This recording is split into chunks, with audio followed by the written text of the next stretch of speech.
Hello everyone, welcome to Internet Learning. Hope you all are doing well. So today we are going to study chapter number 5 of class 7th geography and the chapter's name is water. So when you think of water, what images come to your mind? जब आप पानी के बारे में सोचते हो तो आपके दिमाग में क्या-क्या चीजें आती हैं? तो हो सकता है आपके दिमाग में रिवर्स आ रहे हो, नदियां आ रही हो, वाटरफॉल्स आ रही हो या फिर बारिश की जो बूंदें गिरती हैं, पिटर पैटर वो आवाज निकालती हैं, तो वो चीज आपके दिमाग में आ रही हो। और हो सकता है आप में से कुछ लोग बहुत ही प्यासे हो, आपको प्यास लग रही हो, तो आप एक ग्लास ऑफ वाटर के बारे में सोच रहे हो। तो हम सबके दिमाग में अलग अलग चीजें आती हैं जब हम पानी के बारे में सोचते हैं। जो छोटे छोटे बच्चे होते हैं वो बारिश के बाद जो पानी इकट्ठा हो जाता है, जो पडल्स बन जाते हैं, पडल्स मतलब कि जब पानी एक जगह पे इकट्ठा हो जाता है तो उन पडल्स में बच्चे पेपर बोट्स को चलाना बहुत अच्छा लगता है उनको। हो सकता है आप में भी बहुत सारे लोगों ने बारिश के बाद वो जो पानी इकट्ठा हो जाता है उसमें पेपर बोट्स चलाई हो। बट आपने नोटिस किया होगा कि बारिश के थोड़ी देर बाद तक तो वो पडल्स रहती हैं, पानी जो है वो इकट्ठा रहता है जमीन पे। बट उसके बाद मान लो 1 घंटे बाद, 2 घंटे बाद पानी जो है वो वैनिश हो जाता है, फिर उसके बाद वो पानी दिखाई नहीं देता। तो क्या कभी आपने सोचा है कि ये पानी आखिरकार गया कहाँ? बारिश जब तक थी तो पानी था, इकट्ठा हो गया था। बट जैसे ही बारिश खत्म हुई उसके थोड़ी देर बाद तक, मान लो सुबह बारिश हुई है तो आप दोपहर तक देखोगे पानी कहीं नहीं दिखेगा। तो वो पानी आखिरकार गया कहाँ? The sun's heat causes evaporation of water into vapour. तो जो सन से मिलती है हमें हीट, उस हीट की वजह से पानी जो है वो एवोपोरेट होता है। पानी जो है भाप बनकर उड़ जाता है। तो दो कारण से हमें जो बारिश के बाद वाला जो पानी है वो थोड़ी देर बाद नहीं दिखता। तो एक कारण तो यह है कि सन की हीट की वजह से पानी जो है वो इवेपोरेट हो जाता है।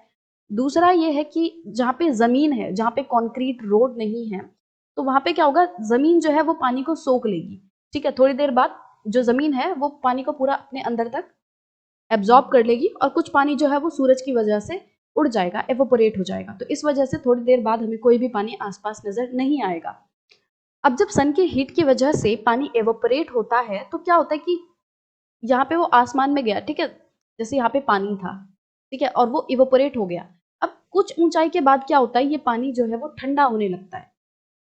When the water vapor cools down, it condenses and forms cloud. जब पानी जो है ठंडा हो जाता है तो वो भाप से वापस में क्या बन जाता है, पानी की फॉर्म ले लेता है। पहले नीचे वाटर था, वाटर से ये इवोपरेट हुआ, इवोपरेट होकर क्या बन गया, ये वाटर वेपर बन गई, भाप बन गई। और ये भाप ऊपर जाके फिर से कंडेंस हो गया। इसका मतलब कि वापस से जो भाप थी वो पानी बन गया।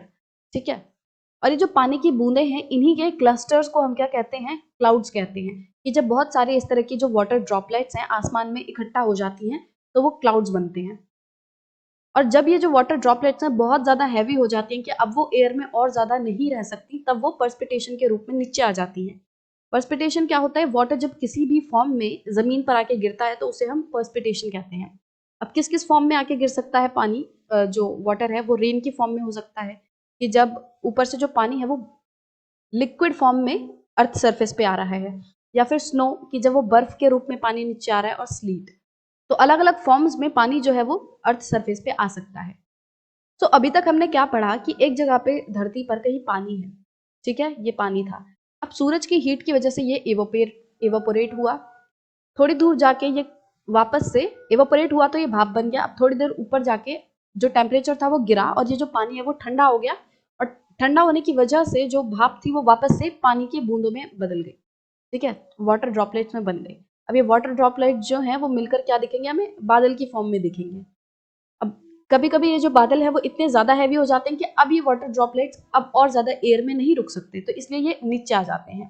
ठीक है, बारिश हो गई तो पानी जो था वो ऊपर गया और फिर से नीचे आ गया, फिर से यहाँ पे पानी इकट्ठा हुआ, फिर से सूरज की वजह से हीट हुई, हीट की वजह से एवोपरेट हुआ, फिर से यहाँ पे बादल बन गए, फिर से बारिश हो गई। तो हमने देखा कि कंटिन्यूअली एक प्रोसेस चल रहा है कि पानी जो है अर्थ सरफेस से एवोपरेट होता है, ऊपर जाके कंडेंस होता है और फिर से वापस से आके धरती पर गिर जाता है पानी के रूप में। तो ये जो प्रोसेस है, ये जो साइकिल हमने देखी पानी की, इसी को हम कहते हैं water cycle. The process by which water continuously changes its form and circulates between ocean, atmosphere and land is known as water cycle.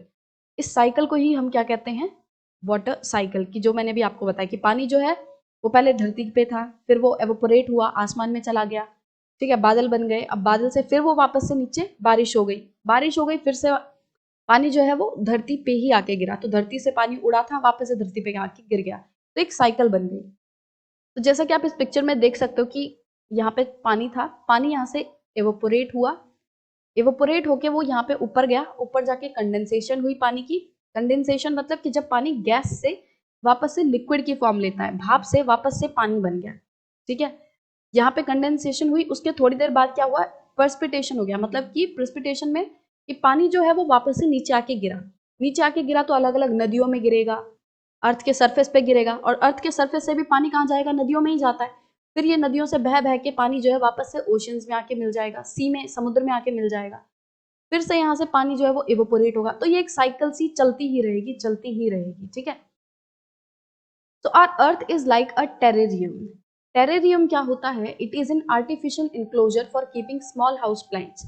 तो इस तरीके से ग्लास का एक जार होता है, कांच का एक जार होता है, जिसमें छोटे छोटे जो इंडोर प्लांट्स वगैरह होते हैं, इस तरीके के छोटे छोटे पेड़ पौधे होते हैं, कभी कभी इसी में जो रेप्टाइल्स होते हैं, जैसे कि टर्टल हो गया, छिपकली हो गई और मेंढक वगैरह, तो इस तरीके के छोटे छोटे जो जानवर हैं उनको भी इस तरीके के टेरेरियम में रखा जाता है। तो टेरेरियम क्या है, एक कांच का कंटेनर होता है, जार होता है, जिसमें कि छोटे छोटे प्लांट्स वगैरह को रखा जाता है, और कभी कभी उसमें छोटे एनिमल्स को भी रखा जाता है। तो अर्थ जो है वो इस टेरेरियम की ही तरह है। The same water that existed centuries ago still exist today. तो वो पानी जो आज से बहुत साल पहले रहा करता था, वही पानी आज भी एग्जिस्ट करता है, क्योंकि पानी जो है कहीं पे जा नहीं रहा, पानी कहीं वैनिश नहीं हो रहा, पानी जो है सिर्फ और सिर्फ अपनी फॉर्म चेंज कर रहा है, ठीक है। अभी वो धरती पे है, थोड़ी देर बाद वो एयर में चला जाएगा एवोपोरेट होके भाप के फॉर्म में, और उसके बाद और ऊपर जाके वो बादल की फॉर्म ले लेगा, कंडेंसेशन हो जाएगी। तो इस तरीके से पानी की जो है वो क्वांटिटी में कोई भी चेंज नहीं आ रहा, बट पानी जो है सिर्फ और सिर्फ अपनी फॉर्म चेंज कर रहा है, पानी के फॉर्म में चेंज आ रहा है, बट क्वांटिटी में कोई चेंज नहीं आ रहा। जो आज से हजारों लाखों साल पहले जितना पानी था अर्थ पे, उतना ही पानी आज भी है। The water used to irrigate a field in Haryana may have flowed down the Amazon River 100 years ago.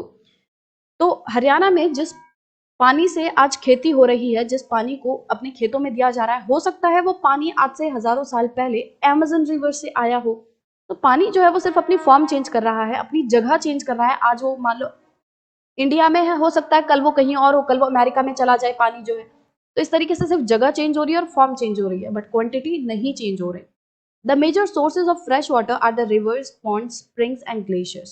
तो फ्रेश वाटर के जो मेजर सोर्सेज हैं, फ्रेश वाटर मतलब ऐसे पानी जिसे हम पी सकते हैं। ऐसा पानी कहाँ कहाँ मिलता है, हमें रिवर्स में मिलता है, पॉन्ड्स, स्प्रिंग्स जो होती हैं, जो धरती से पानी कहीं कहीं पे निकलने लगता है, स्प्रिंग्स हो गई, ग्लेशियर्स हो गए।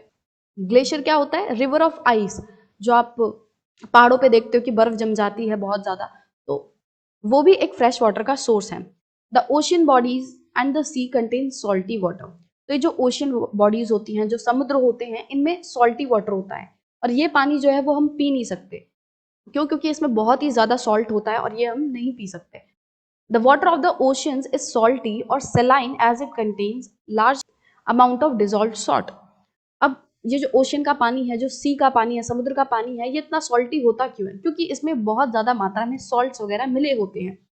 अब ये सॉल्ट्स कैसे मिलते हैं कि जैसे बारिश होती है, बारिश होती है तो वो अर्थ पे आके गिरती है, और बहते बहते जो पानी है, मान लो हमारे यहाँ गिरा, ठीक है, हमारे आसपास कोई नदी थी, तो हमारे घर के आगे से पानी जो है वो नदी में चला जाएगा, और नदी के साथ साथ साथ वो बहते बहते समुद्र में चला जाएगा। अब ऐसा नहीं है कि पानी जो है वो सिर्फ अकेला बह रहा है, उसके साथ साथ बहुत सारे मिनरल्स, बहुत सारे जो सैंड है, सिल्ट है, वो सब भी बह रही है। तो इन मिनरल्स वगैरह की वजह से क्या होता है, जब ये बह के समुद्र में जाते हैं, बहुत ज्यादा मात्रा में इकट्ठा हो जाते हैं, तो उस वजह से जो है पानी बहुत ज्यादा सॉल्टी लगता है। Most of the salt is sodium chloride और the common table salt that you eat. तो ज्यादातर मात्रा में जो सॉल्ट रहता है ओशियन में, वो वाला सॉल्ट होता है जिसे हम नॉर्मली खाते हैं, ठीक है। और वो क्या होता है, सोडियम क्लोराइड, उसको केमिस्ट्री की भाषा में क्या कहते हैं हम, सोडियम क्लोराइड, और उसी को हम नॉर्मली खाते हैं। तो इस सेक्शन में मेनली हमने वाटर साइकिल के बारे में पढ़ा कि किस तरीके से वाटर जो है वो एक जगह से दूसरी जगह में जाता है, अपनी फॉर्म चेंज करता है, अर्थ से वो आसमान में जाता है और आसमान से फिर से वो अर्थ में आ जाता है, और ये जो साइकिल है वो कंटिन्यूअली चल रही है और आगे भी चलती रहेगी।